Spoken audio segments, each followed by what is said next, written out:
Hey everybody, welcome to Casting Lots Board Gaming. Today we're doing an overview of Hero Realms. This is uh this is a really cool game. It's made by, trying to remember the name, Wise Wizard Games. It's made by the same company that makes Star Realms, which I just did a video of the other day. And this one's really cool because the base game comes in that little small box, which is the same size as the Star Realms Frontiers box. So it's a little, you can see it in my hands here. It's a nice size box. And this one actually holds the base game, and I picked up a couple of the expansions, which is the characters expansion, and then I think it's called Ancestry expansion. So it comes with different classes, and all these fit in the box, just barely, but they fit in the box. So it's really cool to be able to have something that's that portable. But yeah, this plays almost exactly the same as Star Realms. You have your cards in the market, you have your market deck, you have the fire gems, which are basically the same thing as the what are they called? The explorers, I think, on Star Realms, which is the cards that are, they're all the same, so they're always available for players to buy over here to the left of the trade row. But yeah, this is Hero Realms by Wise Wizard Games. It's got a cool little rule book here, which it's nothing crazy, but it goes over, and it's not super complicated, but it goes over everything, teaches you how to play. This is a pretty simple game. Another thing I want to point out, and this is not part of the contents of the box, but on Board Game Geek, there's all these cool solo variants, like the challenge bosses that you can fight, similar to the challenge cards in Star Realms, but these are like fan made stuff off of Board Game Geek. So I just wrote those all down and put them in a little document and printed them out to keep them in there, so that way I can play against a solo bot.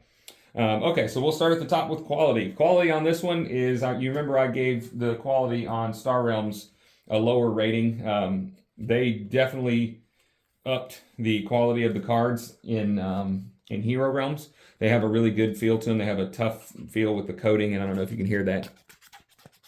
It has a that plasticky sound to it that sounds much better than papery cards. But the quality's a lot better. This seems like it would hold up a lot better to a lot of shuffling, which you are going to be doing in deck building games. So the quality is higher. There's no little tokens or anything like that. So it's just nothing but cards. But they seem like they're even the expansions are the same type of material for the cards, which is nice because it's something that is going to hold up for a period of time. Complexity, I'm going to give it a low. I mean, this is nothing super complex. It like most of these style deck building games, Star Realms does the same thing. When you first start out, you're going to be doing very basic stuff. You're going to be just buying something, and maybe doing an attack or two, on your turn. And then as you get more cards into your deck and they're coming out into your hand, you'll be doing a little bit more complex strategies. So in this one, what they called outposts and bases in Star Realms is what they have here is guards and guards and champions. I'm trying to find a champion here. So here's an example of your guard, which is on the right hand side here, the orc grunt. And this is a guard because it's the black colored shield icon here. And then the champion is the silver colored shield icon here. So it basically does the same thing as the outposts and the whatever they're called, the bases in Star Realms. So if you have a guard out, your opponent has to attack this guard first, and then this is his defense value. So they have to attack the guards first before they move on to attack your champions or your life points. So it's like Star Realms, it's a nice little defense that you can get out and keep people from just directly attacking your life points. And also on these champions, you'll see that they have the little arrow next to their abilities here. And that arrow basically, it's something that they didn't have to put it in there, but it's nice because it shows you, hey, if you have this laid out and you use this ability, you can turn it sideways to kind of help you keep track of what abilities you've used that turn. So say you have this guy out and you have this guy out. So if you use both of these abilities, you can turn those sideways on your side of the field to help yourself keep track of what cards you've used that turn. So that's a really cool little thing that they added here on Hero Realms cards.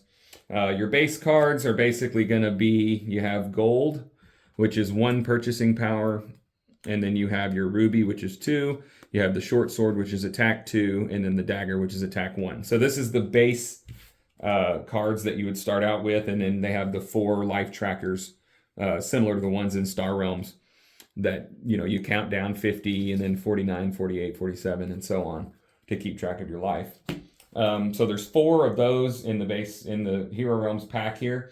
And then along with that, you also have, like I said, which I'm going to go over, you have these character packs. And the character packs come with their own little icon. And if you look here, they give you your own, each one has its own hit points that you will start out with. So normally you would start with 50. The Cleric here, which they have a male and a female side on each one. The Cleric gives you 55 life that you start out with. And then they've got their own health tracker cards, which is cool. And then they actually have their own starting deck, which really changes this up a little bit. It makes it a little harder to get out. Instead of, you know, when you have your regular cards, you just say, here's a life tracker and here's your 10 cards and that's it. So when you're playing with the characters, you do have to spend an extra few minutes going through and figuring out which character who, you know, you want to be, which character the opponent wants to be, or if you're playing 3 or 4 players, who everybody wants to be. But each one of them will have their main character card, and then they'll have a couple of abilities here, which you can, on the back, it gives instructions for how to play with this specific class, which is the Cleric in this case. And then you'll have, on this one, you have an actual trash ability. So whenever you use this, you'll be able to put a champion from your discard pile into play. So that's really cool. But once you use it, it goes away for the entirety of the game. And then this one is a exhaust ability here where you spend 2 and then exhaust this card and you'll be able to do what it says here, which is gain 3 health points. So each class is going to have 2 of these abilities that actually go down on the table and stay out while you're playing. And then each class is also going to have, like I said, their own starting deck. So the Cleric has, you know, different cards that she's going to be using or he's going to be using for the Cleric deck. And then you have the Ranger, which is a pretty cool abilities on theirs. And they have, you know, their ones that stay out with you for the whole game. If you notice, some of them do have the initial things like Ruby, but this is indicated, it's got the little arrows on the top, so this indicates that this stays with this deck. So whenever you clean up, you want to put all those together.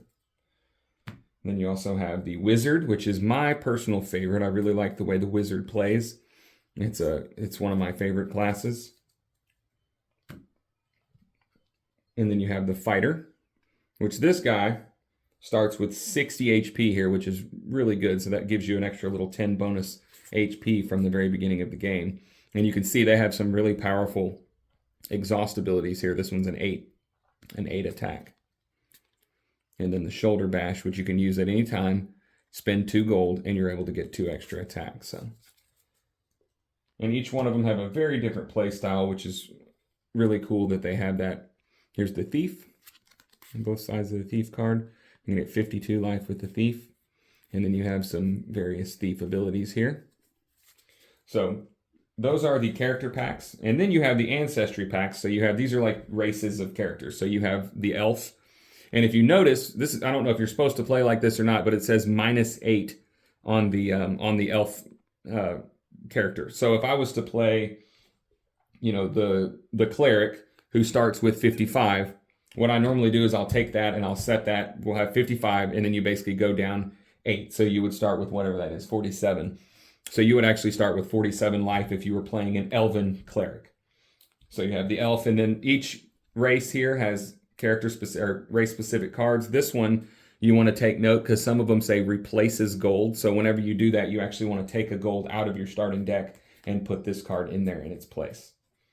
So these have some pretty cool abilities. You have the Small Folk, which has way less HP. It's got 15 less starting HP, but the Small Folk is my favorite race of characters. My actual favorite here, as you can, if you talk to the people who play me, you play this with me all the time, the Small Folk Wizard is one of my favorite combos to play in this game.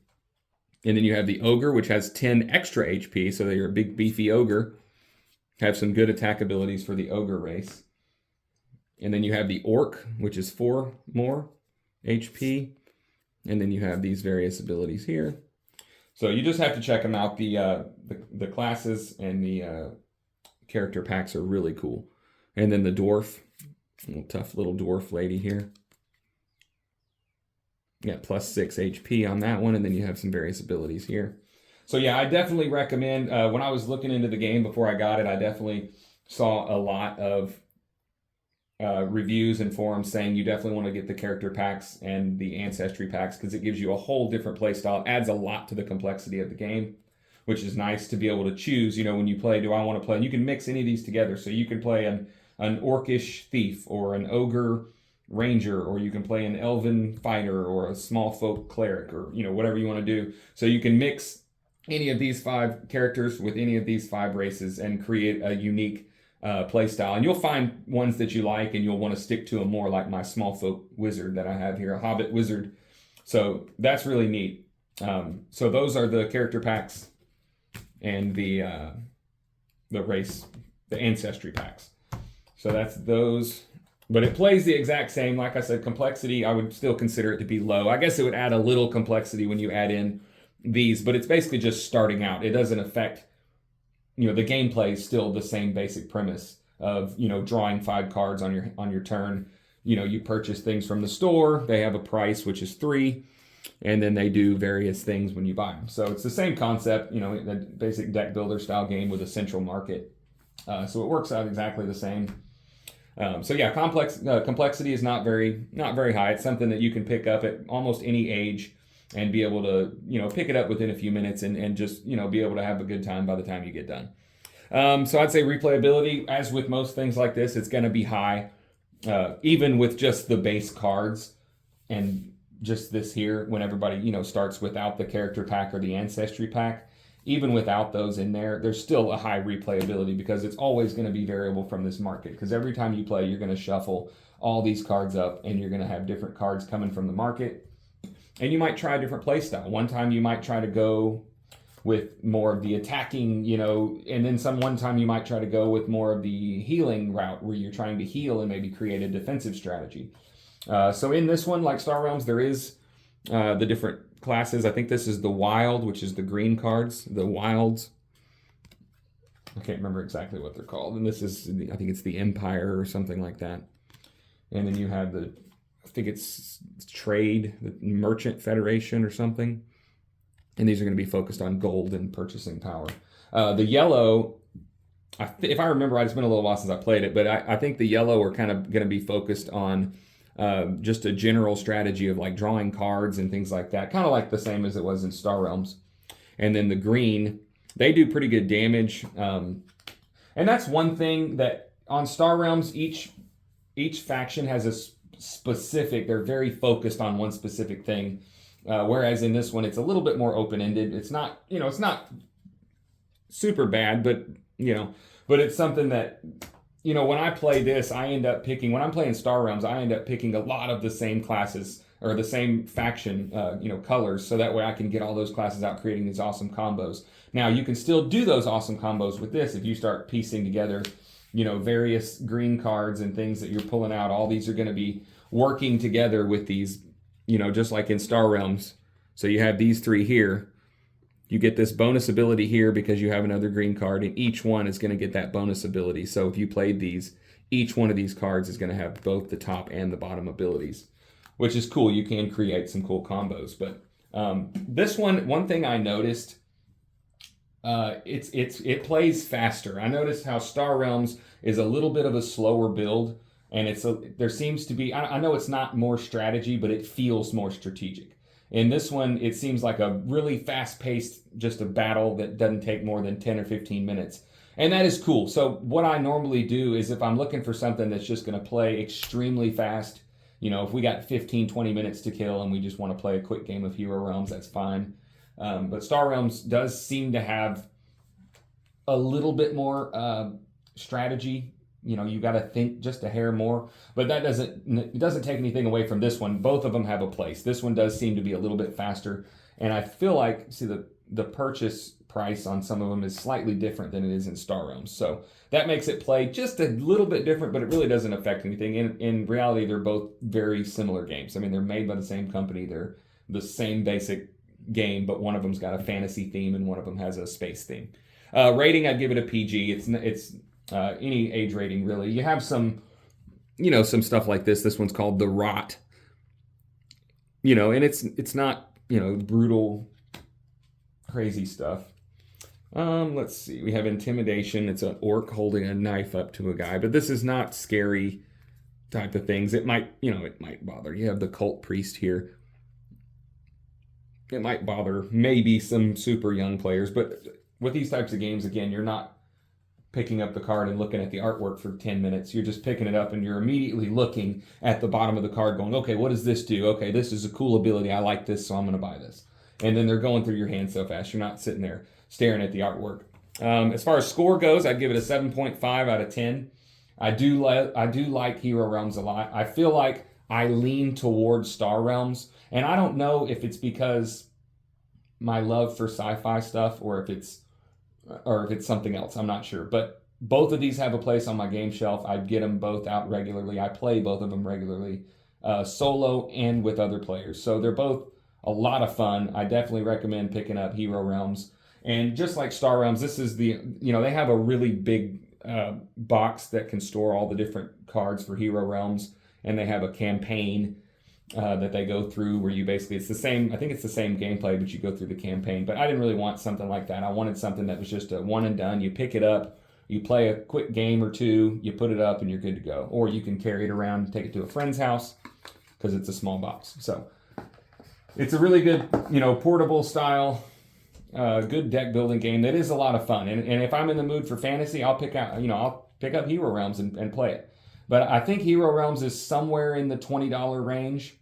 And then the packs, if I remember right, the character packs are like I think they're $5 per character. So for the cleric, you're going to be paying $5 for the, each one, the wizard and all that stuff. You're going to be paying about $5. I got them on eBay in a set. I think it was like $20 for all 5 characters. So I got a little bit of a discount there.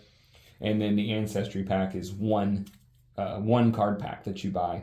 That, if I remember right, I think it was about 15. So, a little bit of an investment there, but the whole thing, it isn't going to cost you more than, $40, maybe $50 for all the components here.